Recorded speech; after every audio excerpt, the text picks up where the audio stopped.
चलें जी।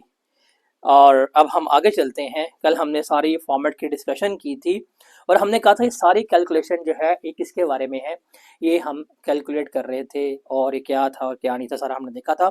अब हम इसको आगे लेके चलते हैं और आगे अपनी कहानी जो है उसको बढ़ाते हैं।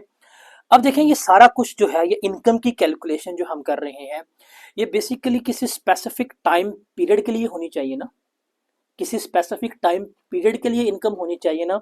मतलब वो आपसे आते हैं कहते हैं भाई टैक्स निकाल, आप कहेंगे ले लो, कितने माह का टैक्स चाहिए, आप कहेंगे जितने माह का मर्जी दिल करता है, कहेंगे ऐसा थोड़ी होगा।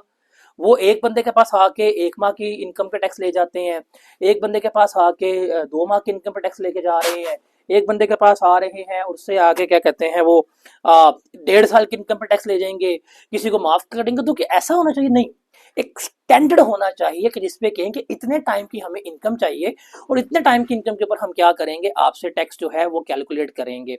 अब उसकी बात करें तो आपको याद होगा लाइक अकाउंटिंग, जब आप अकाउंटिंग पढ़ते आए हैं, जब आप अकाउंटिंग पढ़ते आए हैं तो अकाउंटिंग में भी तो आप इनकम की कैलकुलेशंस जो है वो करते थे। अकाउंटिंग में भी आप लोग क्या करते थे, अकाउंटिंग में भी आप लोगों ने इनकम की कैलकुलेशन की है। वो जो आप अपना प्रॉफिट एंड लॉस अकाउंट बनाते थे वो हमेशा फॉर द ईयर होता था। वो क्या होता था आपका, हमेशा profit and loss account for the year बनता था कि एक साल के लिए आप क्या बना रहे हैं, आप अपना प्रॉफिट एंड लॉस अकाउंट बना रहे हैं। और उसके लिए आप वर्ड इस्तेमाल करते थे क्या, उसके लिए आप वर्ड इस्तेमाल करते थे अकाउंटिंग ईयर का। क्या वर्ड इस्तेमाल करते थे आप उसके लिए, अकाउंटिंग ईयर का वर्ड जो है वो इस्तेमाल करते थे। तो जिस तरह अकाउंटिंग ईयर होता है, जिस तरह अकाउंटिंग ईयर आप पढ़ते आए हैं, सिमिलरली टैक्स में भी आप क्या करेंगे, आप टैक्स में वर्ड इस्तेमाल करेंगे। उसको हम क्या कहेंगे, वो हमारा कहलाएगा टैक्स ईयर। वो हमारा क्या कहलाएगा, वो हमारा टैक्स ईयर जो है वो कहला रहा होगा। अब ये सारी जो इनकम की कैलकुलेशन है ये एक स्पेसिफिक ईयर के लिए होनी चाहिए। उसे हम क्या कहते हैं, उसको हम टैक्स ईयर जो है वो कह रहे होते हैं। उसको हम क्या कहते हैं, उसको हम टैक्स ईयर जो है वो कह रहे होते हैं। अब ये टैक्स ईयर क्या होता है इसको हमने यहाँ पे देखना है। फाइनेंशियल ईयर तो हमें पता है, जो हम पढ़ के आए थे कि यार हमारा फाइनेंशियल ईयर बेसिकली क्या होता है, उसको हम यहाँ पे डिस्कस आउट करके आए थे कि भाईजान what is the financial year. तो उस फाइनेंशियल ईयर में जब हमने डिस्कस किया था तो वो क्या था कि स्टार्ट हुआ है 1 जनवरी से, ख़त्म हुआ है 31 दिसंबर को। इसको हम क्या कहते थे, फाइनेंशियल ईयर कहते थे। बट टैक्स ईयर भी इस तरह से होगा, लेकिन टैक्स ईयर की 3 टाइप्स हैं। क्या, एक होता है जिसको हम कहते हैं कि ये है हमारा नॉर्मल टैक्स ईयर। क्या कहता है, ये हमारा कहलाता है नॉर्मल टैक्स ईयर। दूसरा होता है इसको हम कहते हैं स्पेशल टैक्स ईयर।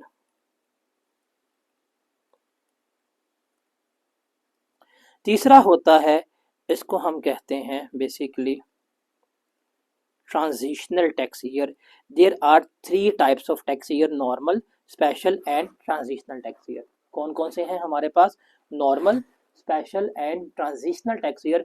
अब हम इनको क्या करेंगे, इनको हम वन बाय वन डिस्कस करेंगे, क्या है, कैसे हैं और किस तरह से हैं, फिर हम इनको आगे लेकर चल रहे होंगे। सबसे पहले हम बात करते हैं नॉर्मल टैक्स ईयर की। सबसे पहले हम किसकी बात करते हैं, सबसे पहले हम बात करते हैं नॉर्मल टैक्स ईयर की। इसकी बात करते हैं नॉर्मल टैक्स ईयर की। Remember by default, remember by default Pakistan में जो बंदा भी टैक्स में रजिस्टर्ड होगा उसका टैक्स ईयर क्या होगा, नॉर्मल टैक्स ईयर होगा। मैं जाता हूँ, मैं एफबीआर में रजिस्टर्ड होता हूँ तो जो मेरा टैक्स ईयर होगा वो क्या कहलाएगा, नॉर्मल टैक्स ईयर। एक मैं कंपनी खोलता हूँ, मुझे टैक्स ईयर जो अलॉट होगा वो कौन सा होगा, नॉर्मल टैक्स ईयर। तो पाकिस्तान में हर बंदे को जो टैक्स ईयर अलॉट होगा वो कौन सा होगा, वो नॉर्मल टैक्स ईयर जो है वो अलॉट हो रहा होगा।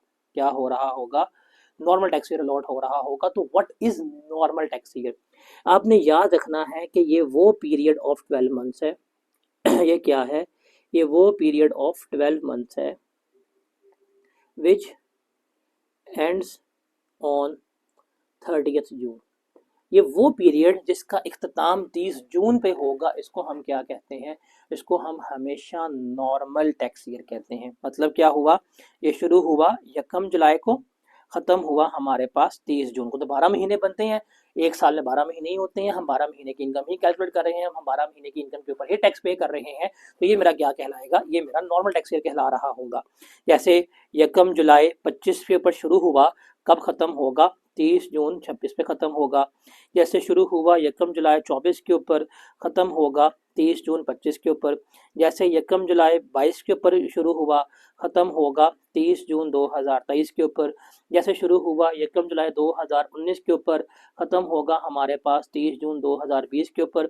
जैसे शुरू हुआ यकम जुलाई 2015 के ऊपर, खत्म हुआ 30 जून 2016 के ऊपर। ये क्या कहलाएगा, हमारा नॉर्मल टैक्स ईयर कहला रहा होगा। अब सवाल है कि इसको हमने किस तरह से डिनोट करना है। भाई ये टैक्स ईयर कौन सा है, अभी जैसे हमारा साल चल रहा है 2015 है, अगला साल 2016 आएगा, फिर 17 आएगा, तो इसका कैसे फैसला करेंगे, बिकॉज शुरू ये कब हुआ है, सर ये शुरू हुआ है 25 में, खत्म हुआ 26 में, 24 में, 25 में, 22 में, 23 में, कैसे करेंगे। तो बड़ी सिंपल सी बात है, असूल, असूल याद रखना है, असूल नहीं भूलना आपने। ये असूल लिखा है, नॉट गुरु रंधावा का असूल लिखा है, तो असूल समझ के हिलना फिरना नहीं है आपने, हम असूल की बात कर रहे हैं। असूल क्या है कि ईयर एंड का जून देखना है आपने। क्या देखना है आपने, ईयर एंड का जून देखना है। ये किस जून पे है, 26, हम इसे कह देंगे ये टैक्स ईयर 26 है। ये किस जून पे 25 है, इसको हम कह देंगे टैक्स ईयर 25 है। ये कौन सा है 23, इसको हम कह देंगे टैक्स ईयर 23 है। ये कौन सा है 16, इसको हम कह देंगे टैक्स ईयर 16। ये कौन सा है 20, इसको हम कह देंगे टैक्स ईयर 20 है। ये तो जिस साल पे हमारा ईयर एंड होगा, हम उसी से क्या करेंगे, इसको रिप्रेजेंट कर रहे होंगे। फॉर एग्जाम्पल अगर लिखा हुआ है टैक्स ईयर 2024, इसका मतलब है ये शुरू हुआ होगा यकम जुलाई 23 के ऊपर और ख़त्म हुआ होगा 30 जून 24 के ऊपर। फॉर एग्जाम्पल अगर लिखा हुआ है टैक्स ईयर 13, तो इसका मतलब क्या है कि ये शुरू हुआ होगा यकम जुलाई 2012 के ऊपर और ये ख़त्म हुआ होगा 30 जून 2013 के ऊपर। तो ये आपका क्या कहलाता है, नॉर्मल टैक्स ईयर कहला रहा होता है। Is that clear to everyone?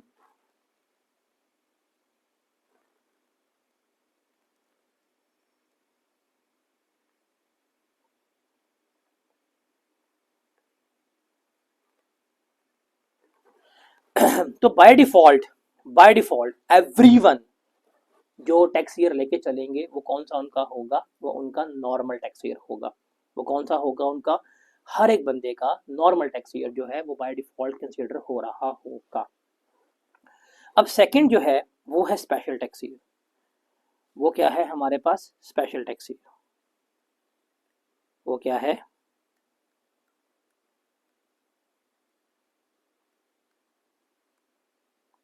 Special tax year. देखें पाकिस्तान में आप एफबीआर में आते हैं, एफबीआर में रजिस्टर्ड होते हैं, एफबीआर वाले कहते हैं कि भाईजान इधर आए, आपके पास यकम जुलाई को शुरू करें और 30 जून को क्या करें, ख़त्म करें। ये हमें कौन कहता है, एफबीआर वाले कहते हैं। क्या कहते हैं, एफबीआर वाले कहते हैं। मुझे बताएं, एक कंपनी है,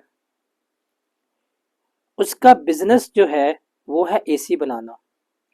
एसी की सबसे ज्यादा सेल्स जून के महीने में होंगी या दिसंबर के महीने में होंगी, बताएं।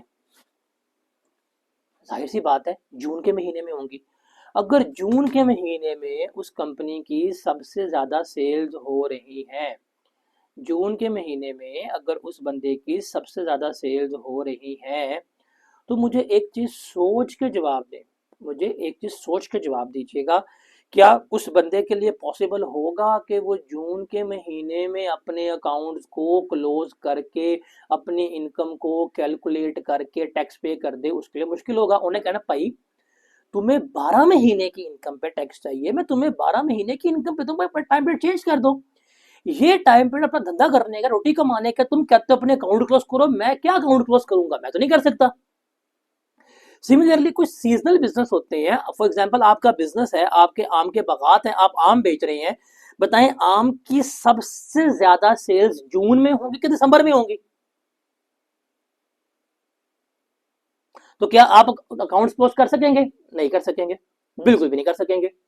या आपका हेड ऑफिस जो है वो बैठा हुआ है अमेरिका में, आपका हेड ऑफिस जो है वो कहां पे है, वो यूएसए में है, चाचू ट्रम्प के पास है। और चाचू ट्रम्प का ऑफिस जो है वो चलता है 1 जनवरी से लेके 31 दिसंबर तक।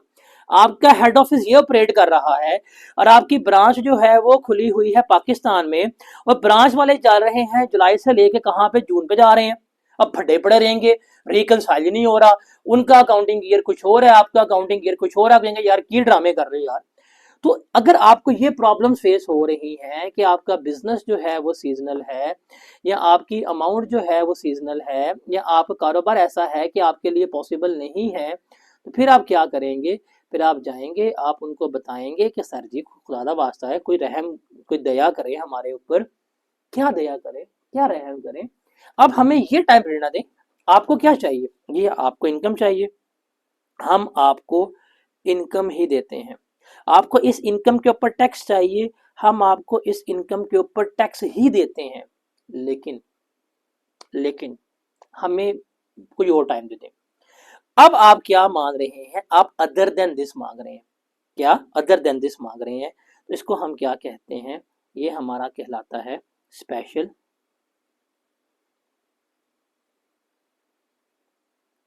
Tax year. ये हमारा क्या कहता है? ये हमारा स्पेशल टैक्स ईयर कहलाता है। What is special tax year? A tax year which is other than normal. What is special tax year which is other than normal. जो नॉर्मल टैक्स ईयर के अलावा है उसको हम क्या कहते हैं? उसको हम स्पेशल टैक्स ईयर कह रहे होते हैं। विच इज अदर देन नॉर्मल, उसको हम क्या कहते हैं? Special tax year. मतलब फॉर एग्जांपल आप कहते हैं कि मेरा टैक्स ईयर शुरू होगा 1 अप्रैल 2024 पे, ख़त्म होगा जाके 31 मार्च 2025 पे। आप कहते हैं मेरा टैक्स ईयर शुरू होगा 1 अक्टूबर 2022 पे और ख़त्म होगा 30 सितंबर 2023 के ऊपर। आप कहते हैं टैक्स ईयर शुरू हो रहा है 1 नवंबर 2026 पे, ख़त्म होगा जाके 31 अक्टूबर 2027 के ऊपर। आप कहते हैं टैक्स ईयर शुरू होगा मेरा 1 अगस्त 2020 पे, ख़त्म होगा जाके 31 जुलाई 2021 पे। आप कहते हैं टैक्स ईयर शुरू होगा 1 जनवरी 27 से, ख़त्म होगा 31 दिसंबर 27 के ऊपर। आप कहते हैं टैक्स ईयर शुरू होगा 1 मई 2016 पे, ख़त्म होगा आपके पास 30 अप्रैल 2017 के ऊपर। तो ये सारे 12 माह का पीरियड है। अब ये सारे नॉर्मल के अलावा है, इसलिए हम इनको क्या कहते हैं? इसलिए हम इनको कहते हैं कि ये हमारा क्या है? ये हमारा स्पेशल टैक्स ईयर है। इसलिए हम इसे क्या कहते हैं? ये हमारा क्या कहलाता है? स्पेशल टैक्स ईयर जो है वो कहला रहा होता है। Is that clear? अब इसको हमने क्या करना है? डिनोट करना है। क्या करना है? हमने इसको डिनोट करना है। क्या करना है? हमने इसको डिनोट करना है। सवाल ये है कि हम कैसे करेंगे? सवाल ये है कि कैसे करेंगे भाई? ये कौन सा टैक्स ईयर है? ये टैक्स ईयर कौन सा है? तो असूल याद रखिएगा, इसका भी असूल। असूल की बात कर रहा हूँ, अजूल की बात नहीं कर रहा कि आप शुरू हो जाएं बोतल अजूल दिए। हम गल कर रहे हैं असूल दी। तो असूल की बात करें, असूल क्या है? रिमेंबर, ईयर एंड के बाद नेक्स्ट जून। क्या असूल है? क्या असूल है? ईयर एंड के बाद नेक्स्ट जून आपने देखना है। व्हाट इज द असूल बिहाइंड दैट? ईयर एंड के बाद वेरी नेक्स्ट जून देखे, वो जिसमें फॉल कर रहा होगा आप उसी से क्या करेंगे? इसको डिनोट कर रहे होंगे। ये देखें, ईयर एंड हुआ 31 मार्च 2025 पे। इस तारीख के बाद नेक्स्ट जून कब आ रहा है? 2025 में ही आ रहा है। तो हम कह देंगे ये क्या है? ये टैक्स ईयर 25 है। ये क्या है? ये टैक्स ईयर 2025 है। ये क्या है? टैक्स ईयर 2025 जो है ये कंसिडर हो रहा होगा। ये देखें, ये ख़त्म हुआ 30 सितंबर 2023 पे, 30 सितंबर 2023 पे कब आ रहा है जून? 24 में आ रहा है, तो इसको हम कह देंगे ये टैक्स ईयर क्या है हमारे पास 2024 है। ये ख़त्म हुआ 31 अक्टूबर 2027 पे। इसके बाद कब आएगा अगला जून? 28 में आएगा, इसको हम कह देंगे टैक्स ईयर 2028 कह रहे होंगे। ये ख़त्म हुआ 31 जुलाई 2021 के ऊपर। देखें इसके बाद अगला जून कब आ रहा है? 22 में आ रहा है, तो इसको हम क्या कहेंगे? टैक्स ईयर 2022 कह रहे होंगे। अब ये देखें ये ख़त्म हुआ 31 दिसंबर 2027 के ऊपर।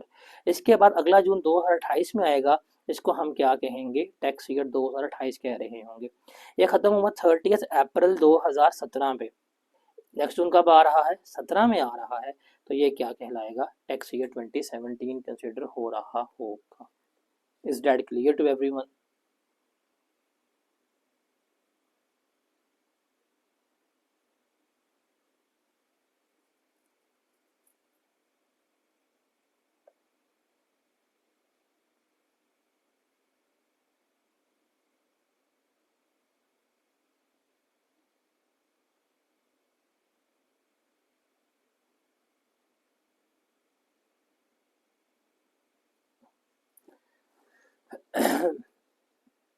अब हमारे पास है थर्ड वन। अब हमारे पास क्या है? अब हमारे पास है थर्ड वन।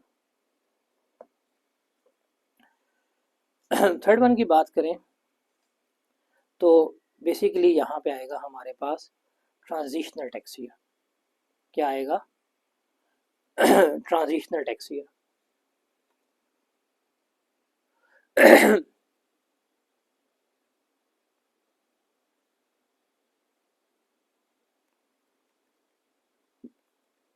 किसकी बात करेंगे हम?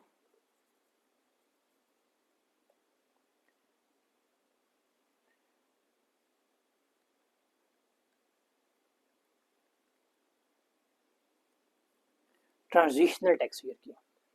What is the meaning of transition? एक स्टेट से दूसरी स्टेट पे जाने को हम क्या कहते हैं? हम ट्रांजिशन कह रहे होते हैं।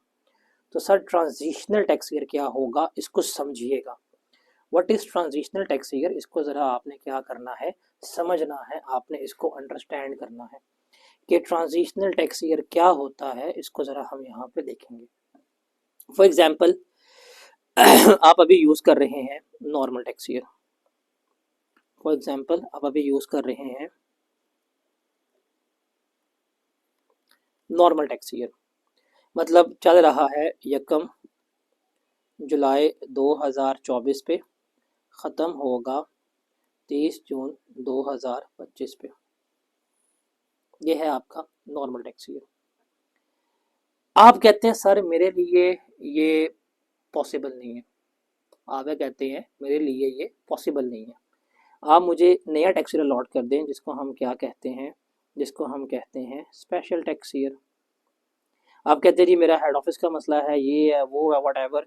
आप कहते हैं जी मैं शुरू करूँगा 1 जनवरी 2026 पे और ख़त्म करूँगा 31 दिसंबर 2026 पे। आप यहाँ से यहाँ पे क्या होते हैं? चले जाते हैं।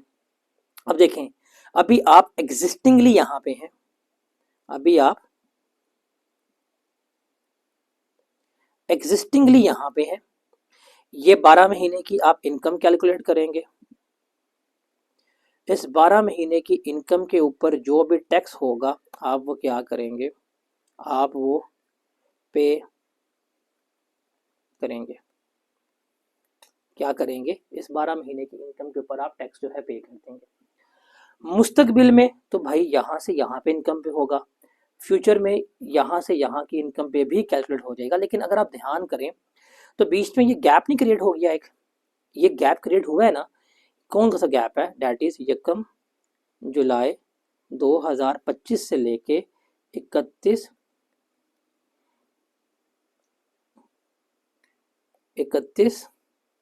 दिसंबर 25 तक, 31 दिसंबर 25 तक ये जो गैप जनरेट हुआ है इसको हम क्या कहेंगे? Transitional tax year.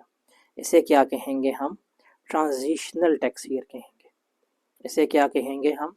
इसको हम कहेंगे ये हमारा क्या है, ट्रांजिशनल टैक्स ईयर। बिकॉज भाई 12 महीने की यहाँ भी रिकॉर्ड दे दिया, 12 महीने का यहाँ भी रिकॉर्ड दे दिया, बट ये 6 माह का भी तो रिकॉर्ड देना है हमने, तो ये भी हमारा क्या कहलाएगा, ट्रांजिशनल टैक्स ईयर कहलाएगा। अब देखें इसको हम डिनोट करेंगे, इसका एंड 25 पे हुआ है, ये हो जाएगा टैक्स ईयर 25। ये 26 पे एंड हो रहा है, इस तारीख के बाद नेक्स्ट जून देखें, नेक्स्ट जून 27 में आ रही है, तो ये टैक्स ईयर होगा 27। और इसके बाद नेक्स्ट जून जो कि 26 में आ रही है, तो ये हमारे लिए क्या कंसिडर होगा, टैक्स ईयर 26 कंसिडर हो रहा होगा। तो ये हमारे पास 3 तरह के टैक्स ईयर हैं, एक है नॉर्मल टैक्स ईयर, एक है हमारे पास स्पेशल टैक्स ईयर, और दूसरा है हमारे पास transitional tax year. Normal tax year का मतलब क्या है, वो tax year which ends on 30 June, उसको हम क्या कहेंगे, नॉर्मल टैक्स ईयर कहेंगे। स्पेशल टैक्स ईयर क्या है, the tax year which is other than normal tax year, वो होगा। And what is transitional tax year, the gap between normal and special tax year, या जब आप टैक्स ईयर चेंज करेंगे at that time जो gap create होगा उसको हम क्या कहेंगे, उसको हम ट्रांजिशनल टैक्स ईयर कहेंगे। नॉर्मल को हमने किस तरह डिनोट करना है, ईयर एंड जिस जून में आएगा उससे। बाकी के क्या रूल है, ईयर एंड के बाद वरी नेक्स्ट जून देखें जहां फॉल करेगा आप उससे क्या कर रहे होंगे, इसको डिनोट कर रहे होंगे। Is that clear?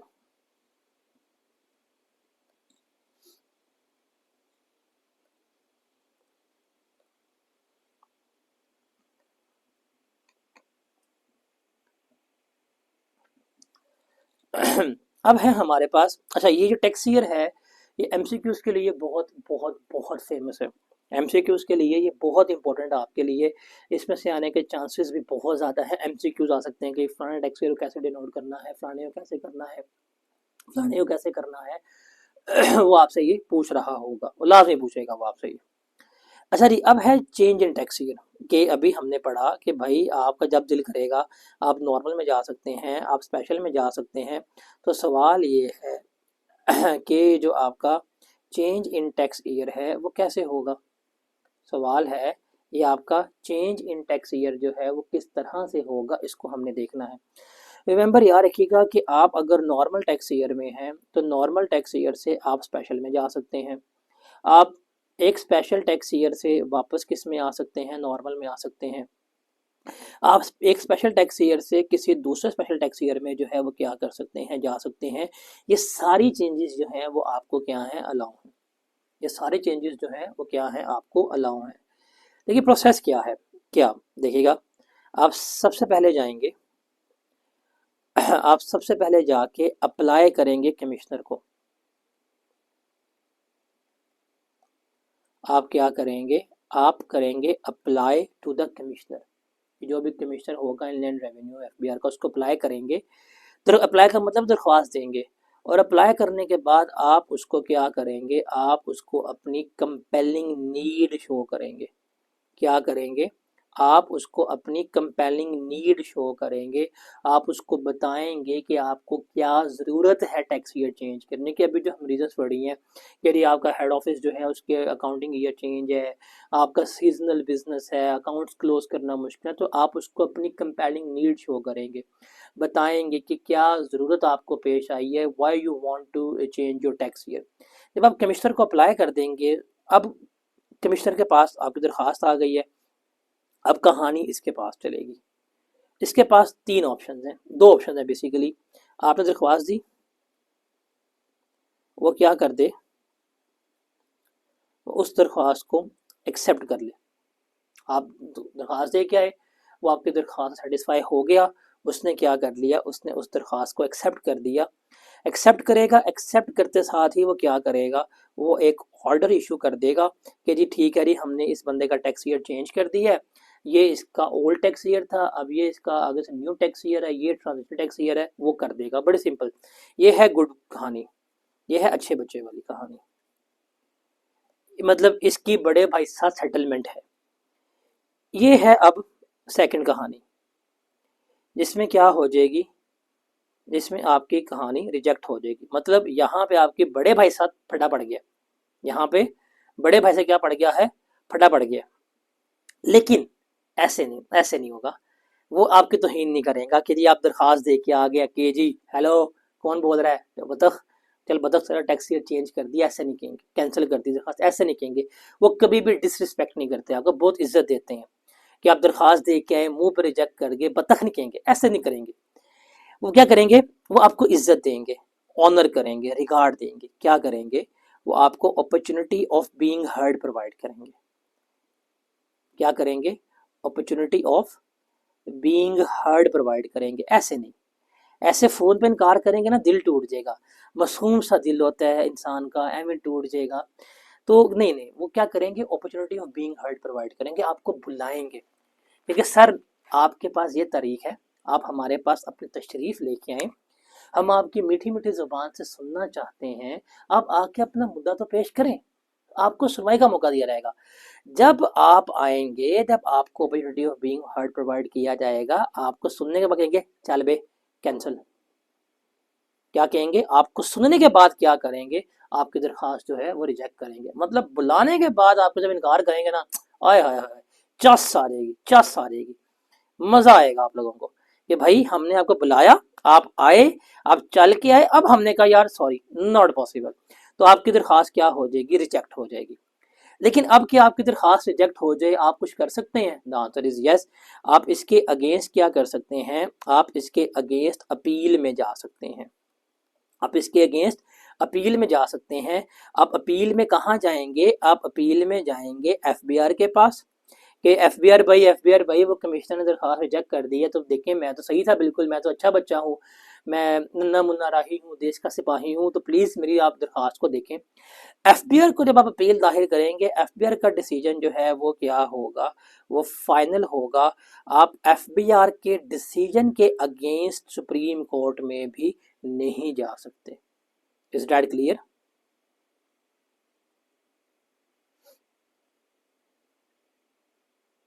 और थर्ड थर्ड एक इसमें जी ऑप्शन आती है, थर्ड इसमें एक ऑप्शन आती है कि आपको ऑलरेडी फैसिलिटेट किया गया था, क्या गया था, ऑलरेडी आपको फैसिलिटेट किया गया था। What is the meaning of already facilitation, कि आपका टैक्स ईयर चेंज्ड है, आपने माजी में कोई दरख्वास्त दी थी, माजी में दरख्वास्त देने के बाद ही आपका टैक्स ईयर ऑलरेडी चेंज कर दिया गया था। जो आपने अपने ग्राउंड्स शो किए थे, जो भी कंपेयरिंग नीड थी, कमिश्नर से सेटिस्फाई होके आपका टैक्स ईयर चेंज करके आपको कोई नया स्पेशल टैक्स ईयर जो है वो उसने अलॉट किया हुआ था। लेकिन कमिश्नर को बाद में लगा पता कि यार ये तो आपने धोखाधड़ी की है, आपको तो ये फैसिलिटी नहीं मिलनी चाहिए थी, वो जो ग्राउंड्स आपने लिए थे वो वैलिड नहीं थे। अब जो कमिश्नर ने पहले ही आपको सहूलतकारी कर दी हुई थी, वो उसको ख़त्म करना चाहता है।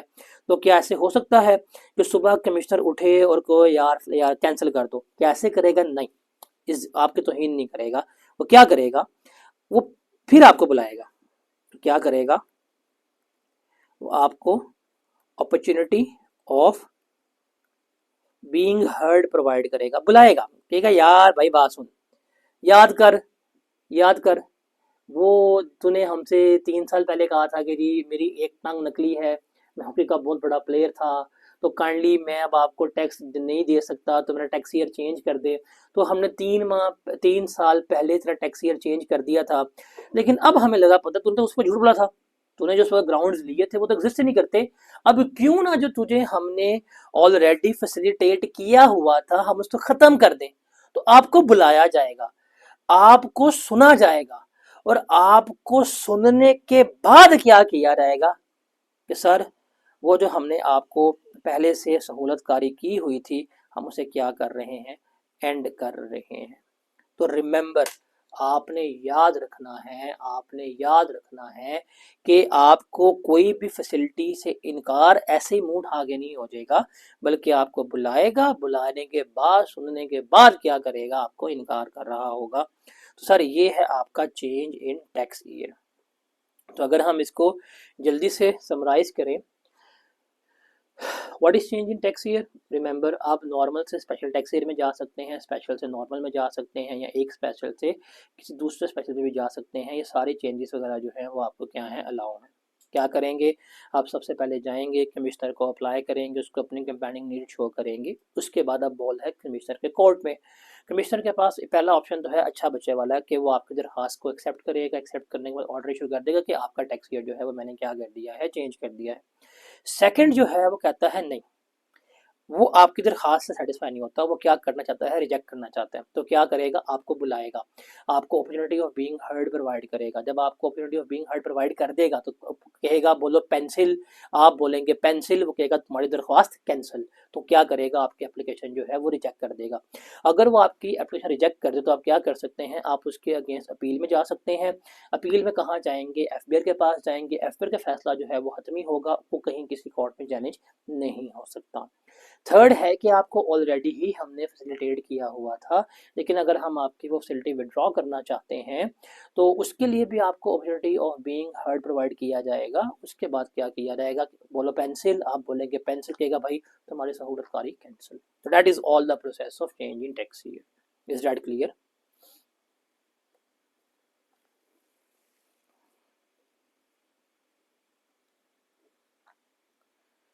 चलें जी, हम इसको फिर यहाँ वाइंड अप करते हैं। नेक्स्ट फिर हम आगे चलते हैं।